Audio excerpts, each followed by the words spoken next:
Assalamualaikum warahmatullahi wabarakatuh. Kembali lagi di channel Berita Mistis. Untuk kisah kali ini masih melanjutkan dari kisah yang sebelumnya. Sebuah kisah dari tulisannya Tina Astuti. Kisah yang berjudul Kaya Raya Setelah Memelihara Tuyul. Dan sebelum kita lanjut ke ceritanya, tekan dulu tombol like video ini dan jangan lupa tekan juga tombol subscribe channel ini dan nyalakan juga lonceng notifikasinya agar tidak ketinggalan cerita-cerita lainnya dari channel ini. Dan buat teman-teman yang pengen membaca langsung ceritanya, nanti silahkan saja kunjungi linknya yang nanti akan saya sertakan di kolom deskripsi. Dan seperti apa untuk kelanjutan dari kisah ini, langsung saja kita masuk ke ceritanya.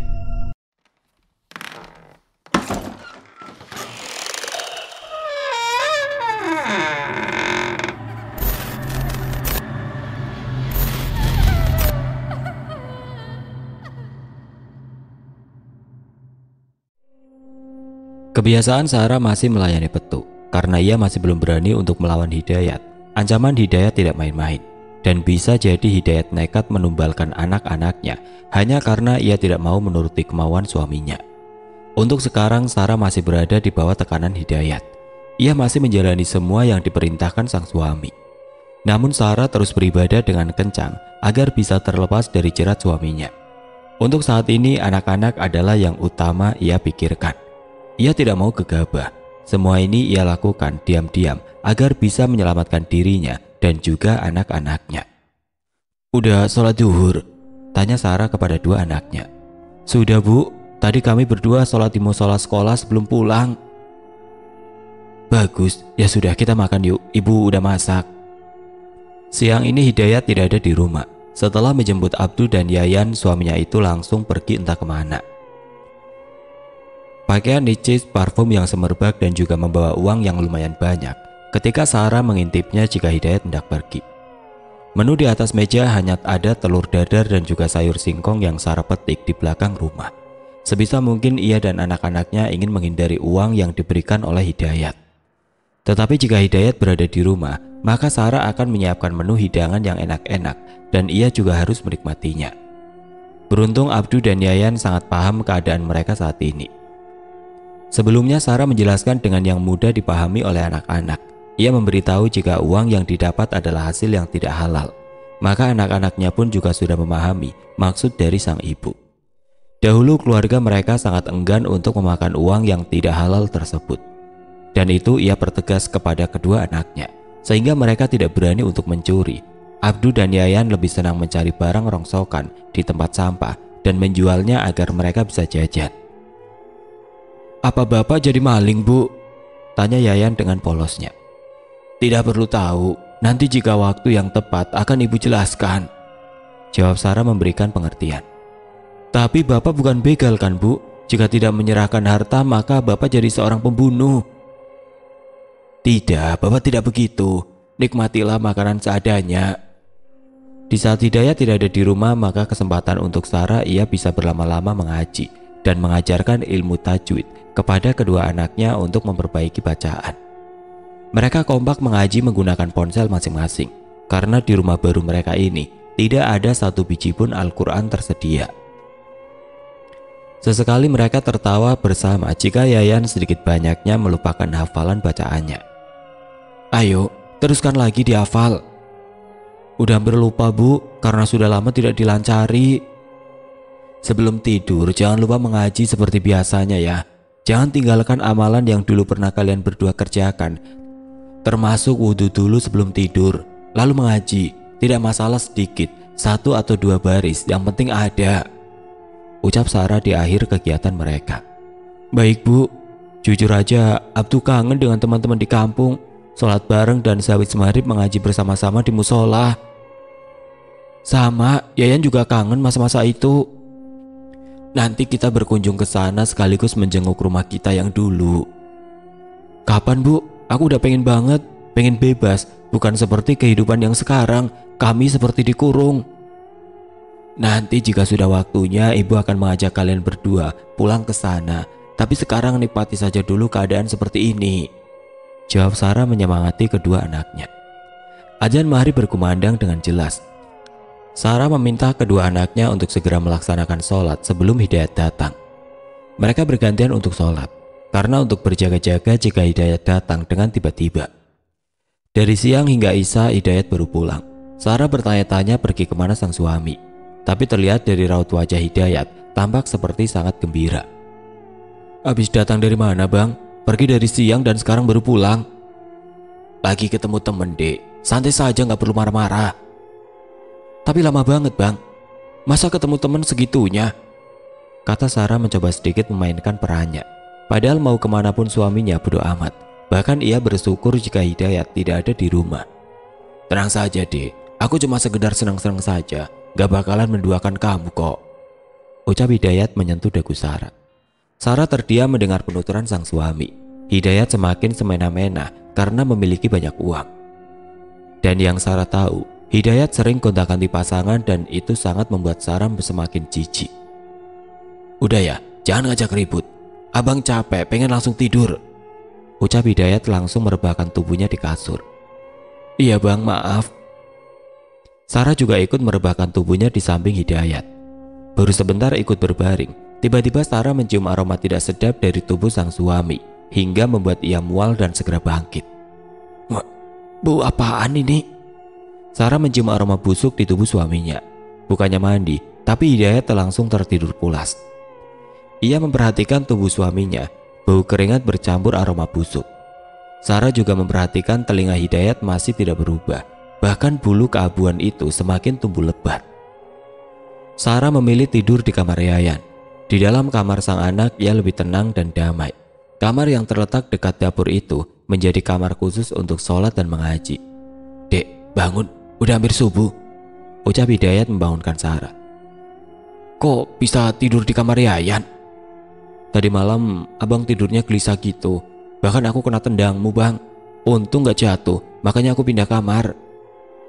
"Oh, begitu rupanya."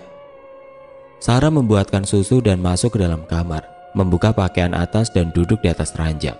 Hidayat memilih menunggu di ruang tamu sambil sesekali mengintip keadaan di luar yang masih gelap. Dari seberang jalan ia melihat peliharaannya datang.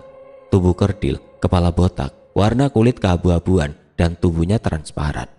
Hidayat tersenyum melihat peliharaannya datang, namun seketika senyumnya pudar kala peliharaannya datang dengan tangan kosong tanpa membawa buntelan uang. Hidayat dibuat melongo, tapi peliharaannya itu masih bisa cekikikan. "Mana uang penghasilan?" Makhluk peliharaannya itu menggelengkan kepalanya, dan saat itu juga Hidayat melarang Petu untuk meminta upahnya. Sekarang lebih parah lagi, setelah sebelum-sebelumnya Petu membawa pulang uang walaupun hanya sedikit. Malam berikutnya juga terjadi hal yang sama, dan lagi-lagi Petu dilarang meminta upahnya. Sarah bisa bernapas lega, sudah 2 malam ini tidak melayani Petu, karena Hidayat murka dan meminta Petu untuk pergi. Hari terus berjalan hingga 1 minggu kemudian, bahkan makhluk peliharaannya itu lagi-lagi tidak membawa penghasilan. Hidayat sudah cukup sabar dan akhirnya ia sangat frustasi. 1 minggu penuh Petu tidak membawakan uang sepersen pun. Hidayat mengeluarkan sumpah serapahnya, dan yang menjadi bahan pelampiasannya adalah Sarah yang dipukuli habis-habisan. Di pagi buta Sarah menjadi bahan amukan dan disaksikan oleh kedua anaknya yang ikut menangis melihat sang ibu dipukuli. "Pak, sudah." Pekik Abdu dan Yayan saling memeluk ibunya. Sarah balas memeluk kedua anaknya, mereka menangis bersamaan. Hidayat mendengus kasar ketika melihat 2 anaknya mencoba melindungi ibunya. Hidayat mondar-mandir di dalam kamar seorang diri. Ia memikirkan kesalahan apa yang ia perbuat sehingga membuat peliharaannya semakin lemah. Padahal baru beberapa waktu lalu Sarah melayani dukun itu, dan setiap harinya Petu juga selalu mendapatkan upah yang ia mau. Lalu apa salahnya? Hidayat bertanya-tanya kepada dirinya sendiri. Bahkan sejak subuh tadi Petu tidak ada datang lagi. Ini menandakan bahwa pesugihannya sudah ruah. Ruah, istilah kata bahasa yang artinya tidak berfungsi lagi. Sejak hari itu Hidayat memarahi Petu dan mengusirnya. Peliharaannya itu tidak ada datang lagi. Uang simpanan pun sudah mulai berkurang dan hampir habis. Karena Hidayat hambur-hamburkan untuk menyenangkan dirinya bersama perempuan bayarannya. 2 minggu lebih Hidayat uring-uringan. Ia lebih senang menghabiskan waktu di luar bersama perempuan lain. Untung saat ini Hidayat masih bisa bersikap tenang, karena ia akan kembali menemui Aki Ajin untuk kembali meminta Petu. Hidayat sangat jarang ada di rumah, hanya sekedar menjemput anak-anak lalu kembali pergi ke sebuah kosan yang masih berada di kota yang sama. Tidak pulangnya Petu itu membuat Sarah semakin senang, bahkan ia terus mengencangkan amalan dan sholatnya. Kedua anaknya pun juga sangat taat kepada Sarah. Mereka juga mengerjakan hal yang sama jika Hidayat tidak ada di rumah. Namun jika keluar dari rumah mereka masih takut. Tapi setidaknya mereka bisa leluasa mengerjakan kegiatan yang mampu membuat resah, gelisah dan ketakutan bisa damai dengan mendekatkan diri kepada Tuhan Yang Maha Esa. Di saat mereka sedang asik mengaji, tiba-tiba terdengar deru motor Hidayat yang datang. Seketika saat itu juga Sarah dan kedua anaknya langsung menghentikan kegiatannya. Dan bergegas ia membukakan pintu untuk suaminya sebelum Hidayat berteriak. "Bang, dari mana saja?" tanya Sarah dengan rasa khawatir yang dibuat-buat. "Gak perlu tahu, cepat kau siap-siap pergi sekarang juga." "Memangnya mau kemana bang?" "Kita ke tempat Aki Ajin untuk meminta peliharaan lagi, karena Petu tidak kunjung datang juga." "Aku kira abang sudah ada ke sana." "Belum ada, karena abang sibuk di luar." Jawab Hidayat dan Sarah bisa menebaknya jika sibuknya sang suami hanya dengan perempuan lain. "Cepat siap-siap, jangan kelamaan, ntar kemalaman banget." Sarah ragu untuk ikut. Ia harus mencari cara untuk membatalkan rencana sang suami dan sebuah pikiran tiba-tiba muncul. "Aku gak bisa pergi bang, aku gak enak badan dari tadi mual-mual terus dan bersangatan pusing. Kamu aja pergi seorang diri bang. Tapi jika kamu gak mau sendirian, urungkan saja dulu kan masih ada waktu. Jangan ditunda-tunda deh, ini termasuk darurat. Jika tidak ada peliharaan, maka kita tidak ada penghasilan, uang kita sudah menipis." "Ya padahal aku ingin ikut bang, tapi badanku tidak fit," ucap Sarah terus mengulur waktu. "Ya sudah, abang pergi sendirian aja." Sarah bernapas lega. Akhirnya ia tidak perlu ikut untuk menemui dukun tersebut, namun tetap tidak bisa menghentikan suaminya untuk pergi ke tempat jahanam itu. Hidayat pergi ke kediaman Aki Ajin mengendarai sepeda motornya. Ia sadar terlalu bersenang-senang dengan perempuan di luar sana sehingga lupa untuk membeli barang-barang yang berharga menjadikan sebuah tabungan. Hidayat melajukan motornya dengan kecepatan tinggi. Sesekali ia mengumpat kesal terhadap dirinya yang tidak pandai menabung. Jalanan yang sepi dan hanya ia seorang diri yang melintas, maka ia leluasa melajukan motornya dan tidak terasa sudah hampir sampai di tanjakan terakhir sebelum rumah Aki Ajin. Hidayat memarkirkan kendaraannya dan mengetuk pintu. Sebetulnya malam itu bukan jadwalnya dia bertemu, namun karena suatu hal maka ia memutuskan harus menemui Aki Ajin. "Permisi Bi, Aki Ajinnya apa bisa ditemui?" "Bisa, silahkan masuk," jawab Bilasmi meminta Hidayat untuk menunggu di tempat biasa. Terlihat Bilasmi tampak celingak-celinguk mencari keberadaan istrinya Hidayat. "Istrinya nggak ikut?" "Tidak Bi, karena dadakan dan ia sedang tidak enak badan di rumah," jawab Hidayat seraya duduk di sofa ruang tamu. "Oh ya sudah, tunggu sebentar ya, saya panggilkan beliau dulu," kata Bilasmi meninggalkan Hidayat sendirian. Hampir 15 menit Hidayat menunggu, namun Aki Ajin tidak kunjung keluar juga. Padahal Bilasmi sudah memberitahu jika Aki Ajin sedang tidak ngapa-ngapain. Hidayat masih menunggu hingga tidak sadar, tiba-tiba Aki Ajin sudah ada di hadapannya. Lelaki tua itu memperhatikan Hidayat dari atas sampai bawah dan tersenyum miring. Ki, mohon maaf mengganggu malam-malam saya kesini." "Ya, tidak apa-apa, duduklah dulu dan bicara baik-baik." Hidayat tersenyum dan kembali duduk saling berhadapan. Ia menceritakan semuanya kepada dukun yang memberi pesugihan makhluk gaib itu. Dari yang awalnya Petu menghasilkan uang, berkurang sampai berhari-hari tidak membawa uang sepersen pun. Bahkan hingga saat ini Petu tidak kunjung datang lagi ke rumahnya lagi. "Itu gimana Ki maksudnya?" tanya Hidayat tidak sabaran. "Peliharaanmu pulang ke sini dengan sendirinya karena di rumahmu ia kepanasan. Mungkin ada yang mengerjakan hal-hal keagamaan." "Tapi setahu saya istri dan anak-anak saya tidak ada yang melakukan kegiatan itu lagi Ki. Dan sudah lama juga mereka meninggalkannya." "Mungkin kau tidak mengetahuinya karena mereka mengerjakan secara diam-diam." Hidayat memanas mendengar penuturan Aki Ajin. Ternyata tanpa sepengetahuannya istrinya menjauhkan Petu, padahal Petu pembawa rezeki bagi keluarga mereka. Apa saya boleh mengambil piaraan lagi, Ki? Boleh, asalkan di rumahmu sudah kembali nyaman. Setelah banyak pertanyaan yang dilontarkan Hidayat, akhirnya ia pamit pulang tanpa membawa peliharaannya. Ia dipinta Aki Ajin untuk bisa menghentikan kegiatan yang dilakukan di rumahnya. Hidayat yakin pasti istrinya yang sudah berani melakukan sholat di rumah. Padahal ia sudah diberitahu jika melakukan sholat bisa mengakibatkan petu lemah. Apa Sarah sengaja? Hidayat melajukan motornya dan sesekali umpatan kasar keluar dari mulutnya. Tidak lain Sarah yang membuat ia sangat marah. Sumpah serapah terus ia ucapkan kepada istrinya. Ia tidak terima jika Sarah diam-diam mengusir petu. Dada Hidayat berdetak lebih cepat. Kemarahannya sudah diubun-ubun. Emosinya meluap-luap dan segera ingin sampai ke rumah untuk menghajar Sarah. Apa maksudmu kau berbuat begitu, Sarah? Gumam Hidayat terus melajukan motornya dengan kecepatan tinggi tanpa memperdulikan keadaan sekitar. Laju motor Hidayat tiba-tiba menjadi pelan karena di depannya ada sebuah mobil truk dengan bawaan barang mengangkut batu gunung. Hidayat mengambil ancang-ancang untuk menyalip mobil di depannya. Ia kembali melajukan motornya dan menyalip dengan laju. Namun tiba-tiba, brak!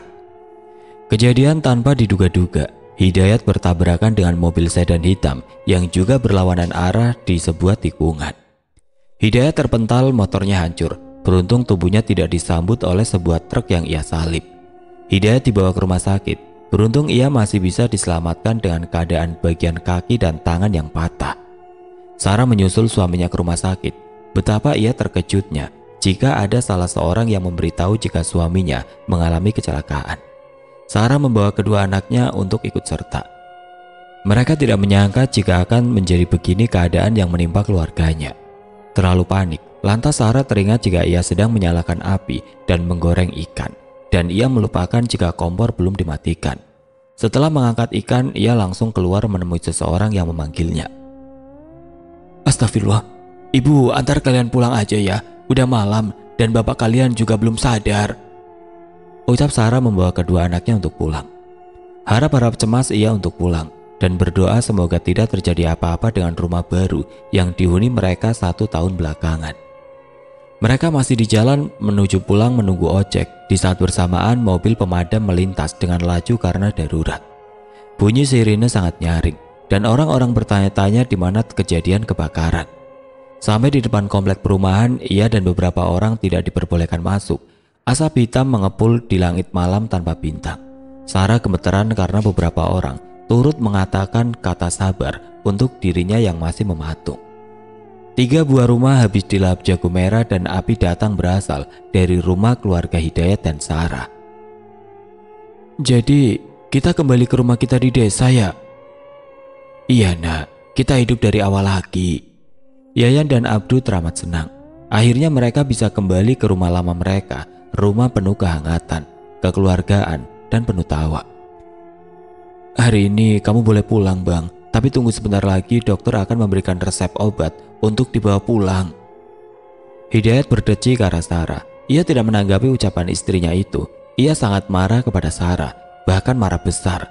Saat dirinya hancur, rumah dan barang lainnya tidak bisa diselamatkan. Sudah jatuh malah tertimpa tangga. Itu yang dapat dikatakan untuk Hidayat saat ini. Mereka pulang tidak membawa apapun. Rumah reot itu sudah Sarah bersihkan dengan kedua anaknya, lebih nyaman dan tenang. Rumor tentang Sarah yang memiliki bayi lagi sudah Sarah jelaskan bahwa bayinya meninggal dan orang-orang ikut bersedih mendengar cerita Sarah. Beberapa warga berdatangan ke rumah Sarah untuk menjenguk Hidayat.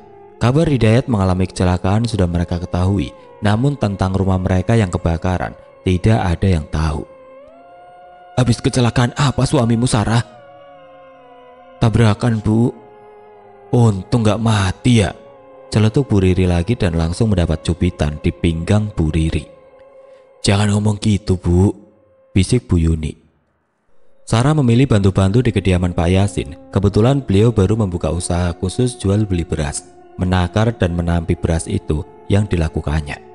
Sedangkan Abdu dan Yayan kembali bersekolah dengan baju bekas. Beruntung tas dan sepatu yang pernah dibelikan Hidayat masih sangat bagus. Sedangkan Hidayat masih tidak terima dengan takdir. Ia sudah bisa berjalan lagi sedikit-sedikit, namun memilih tidak bekerja.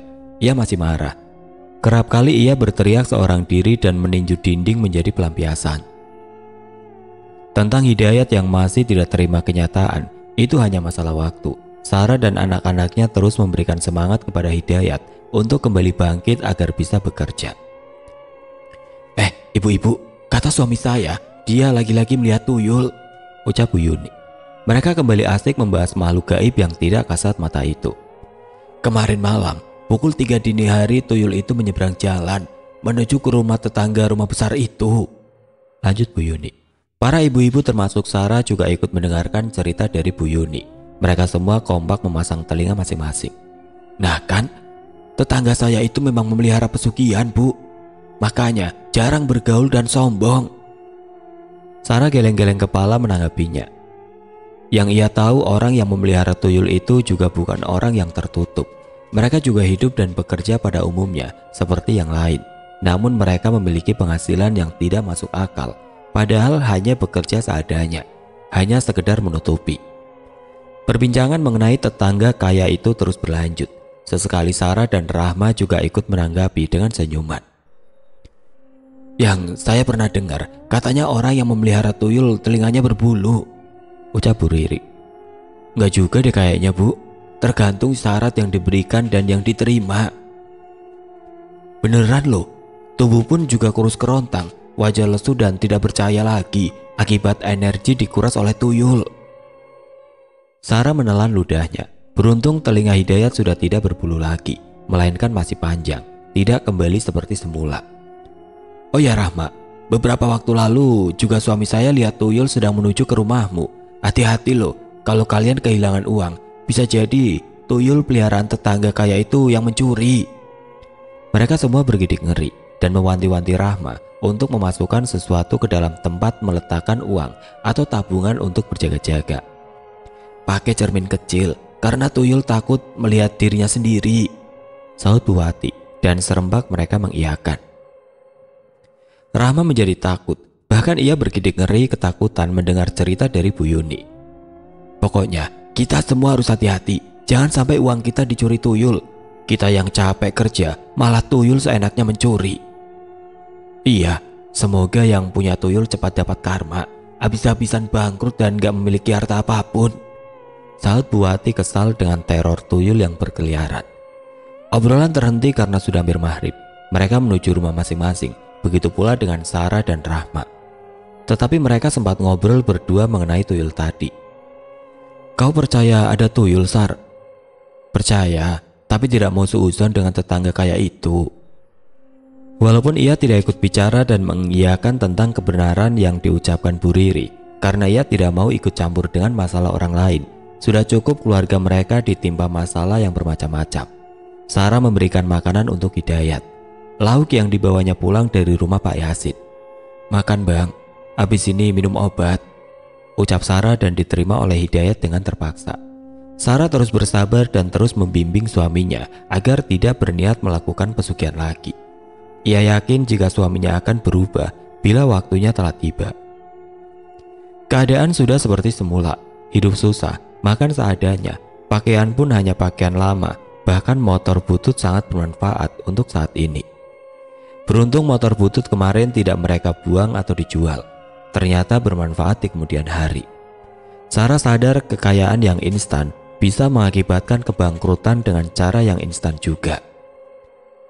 Di tempat yang berbeda, Rahma begitu khawatir jika suaminya juga dicurigai memiliki pesugihan, karena tanda-tanda yang disebutkan oleh ibu-ibu tadi mengarah kepada suaminya yang bekerja sehari-hari berjualan keliling, berdagang jajanan anak-anak.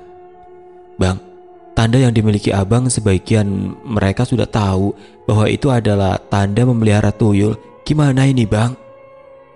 Kita akan secepatnya pindah Rahma, tenang saja, ucap Yunus menenangkan istrinya. Semuanya sudah abang rencanakan. Rahma menyetujui semua yang direncanakan Yunus. Mereka juga akan meninggalkan desa Japuk untuk selamanya. Udah hampir subuh, Tole akan datang. Cepat bangun, susui peliharaan kita sampai puas, ditanya dan langsung disetujui oleh Rahma.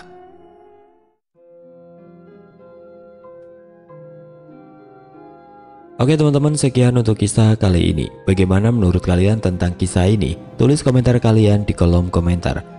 Dan terima kasih juga buat teman-teman yang sudah mengikuti kisah ini dari awal hingga akhir.